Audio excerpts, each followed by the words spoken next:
Hello YouTube, I'm an African millennial and today I'm going to be talking about Pan-Africanism. People think differently when we talk about Pan-Africanism. Some think, when we say Pan-Africanism, we're talking about racism towards white people, excluding them from our continent. To me as a millennial African, that's not what Pan-Africanism means. Some think it means that we have to remove all borders from African countries, like Julius Malema of the EFF. No, that's not Pan-Africanism. Yes, these borders are artificial and were imposed to us by the Europeans, but they are there. Even though they are invisible, they are sort of geographic features right now.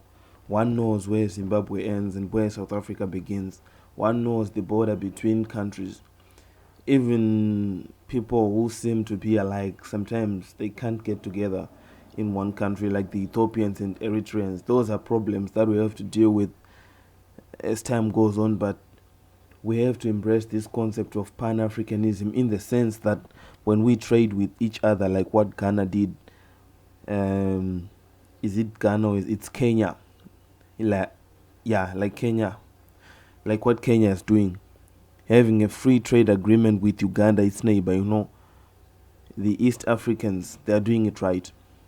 We should trade with each other freely, without any restrictions, and also try as much as possible to process our raw materials in the continent, because some raw materials, really, the level of sophistication for their procession is not that much. We can do it ourselves over here. Why don't we do that? We're just sending money over to the white man. We have this opportunity in South Africa. It's a great country.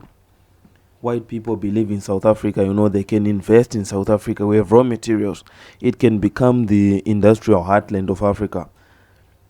Not like removing the borders and becoming one, but South Africa becoming the country that engineers the stuff. We provide the raw materials.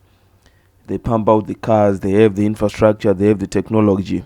Africa can rise, but we seem to be caught up in tribalism and a lot of bullshit that brings us down, and a lot of nearsightedness, especially in regards with our leaders. They don't think further than their 5-year term. We don't repair our power stations. We don't do shit. And Pan-Africanism won't work unless we realize that being together, working together as Pan-Africans does not mean removing borders, having one African president. No, it means working towards one goal, like what the Europeans are doing, like what the American Federation is doing, like what the Chinese did back in the Han Dynasty when they came together. We need to come together intellectually, not geographically or any other type. We need to come together and work together. This has been Jiggy Speaks for Society of African Minds.